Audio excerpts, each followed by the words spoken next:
Bom dia, boa tarde, boa noite. Está começando mais um devocional aqui com o Felipe nessa noite, nesse dia. E a palavra que nós estaremos lendo como base para a reflexão de hoje está em Marcos 9, do verso 14 até o verso 26, que diz assim. Minha versão é a versão NVI, tá? A cura de um menino endemoniado. Quando chegaram onde estavam os outros discípulos, viram uma grande multidão ao redor deles e os mestres da lei, os escribas, discutindo com eles. Logo que todo o povo viu Jesus, ficou muito surpreso e correu para saudá-lo.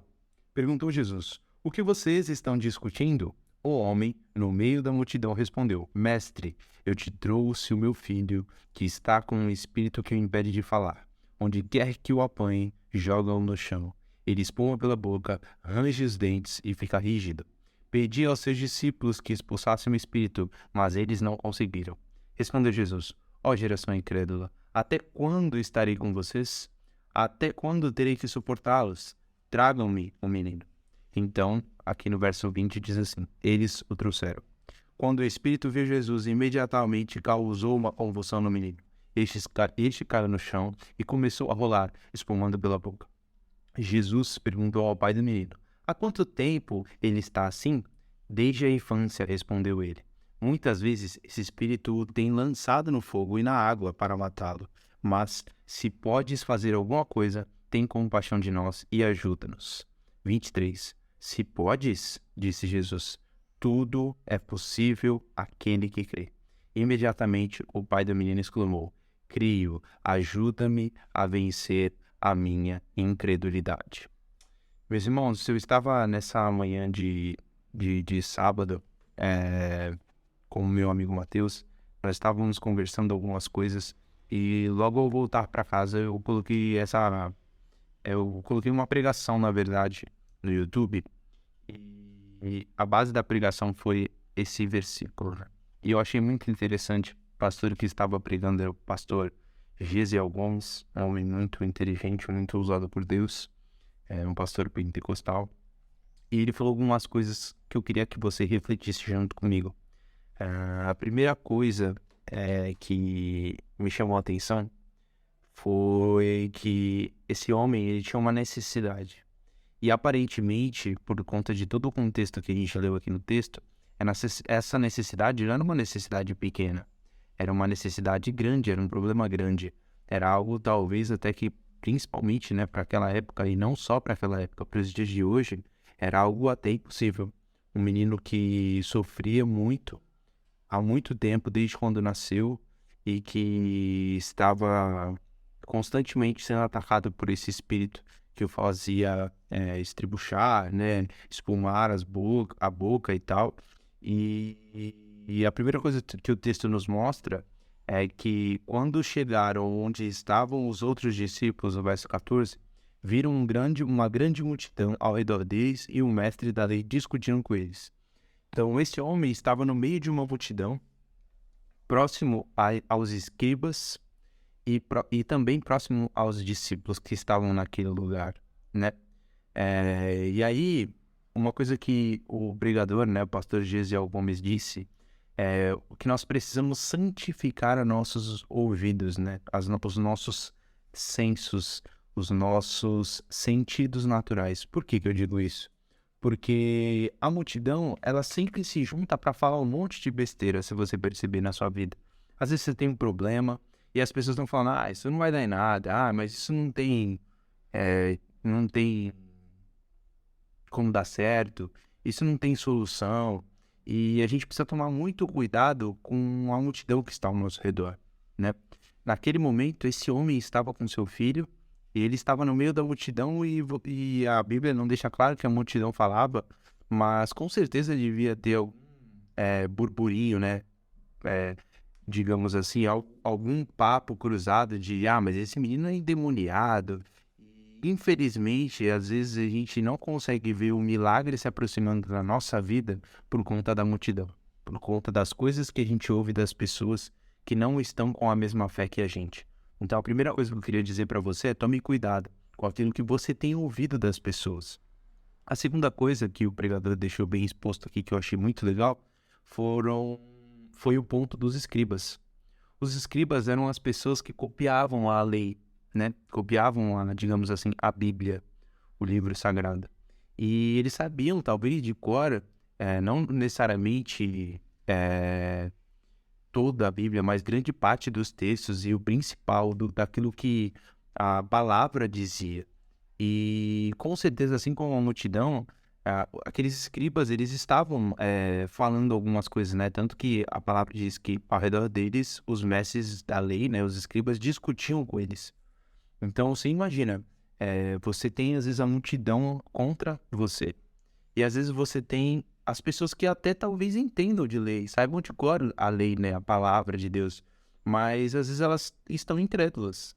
Por mais que elas saibam a teologia, por mais que elas saibam a teoria, elas acabam cegando o seu entendimento porque elas só sabem, mas elas não vivem.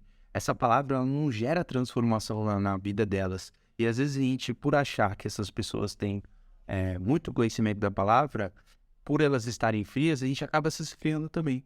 Então, não só como a gente aprendeu hoje, como a gente tem que tomar cuidado com a multidão que fica falando besteira no nosso ouvido, quando a gente está passando por uma dificuldade, a gente tem que santificar os nossos ouvidos, a gente tem que santificar a nossa mente também, porque o maior efeito da mudança da palavra de Deus na nossa vida é a mudança que ela implica em nós, que ela implica nas pessoas. Não adianta nada você saber versículos, textos, a Bíblia de cabo a rabo, de cor e salteada, se isso não tem uma mudança em você, se isso não gera uma fé poderosa em você.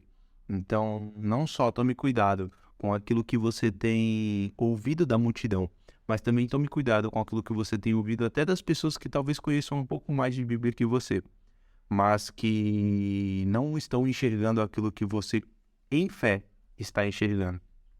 E aí chega um momento que Jesus pergunta, né? O que eles estão discutindo?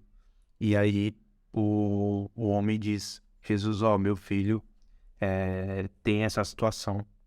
E eu acho engraçado que Jesus pergunta, né? Quanto tempo ele está assim? E aí o pai diz, né? Desde a infância. E é muito mais engraçado ainda que no final do versículo 21, o pai diz assim, se podes fazer alguma coisa, tem compaixão de nós e ajuda-nos. Ele estava falando isso para Deus, para Jesus Cristo, o próprio Deus ali encarnado em homem. E é engraçada a resposta de Jesus no verso 23. Ele diz assim, se podes, tudo é possível àquele que crê. Então, o que fica de reflexão para mim é que às vezes a gente até pede para Deus, mas a gente pede errado, né? Pedis, mas não é concedido porque pedis mal. Porque o que a gente pede? Deus, se você pode fazer, será que é isso que Deus tem esperado da gente? A pergunta não é se podes, é se queres. Porque se Deus quiser, Ele vai fazer. Porque Ele pode todas as coisas. Ele é o Criador do céu e da terra. Ele é o alfa e o ômega. Ele é o início e o fim. E às vezes a gente fica, se pode. Não, se Deus quiser, Ele pode. A pergunta não é se Ele pode, é se Ele quer. E aí disse Jesus, né? Tudo é possível àquele que crê. E imediatamente o pai do menino exclamou, e essa parte eu acho bem legal, no verso 24. Creio, ajuda-me a vencer a minha incredulidade. Às vezes a gente está no meio de tantas pessoas que estão nos puxando para baixo, tantas pessoas que estão nos puxando para uma realidade sem fé, que a nossa incredulidade aumenta.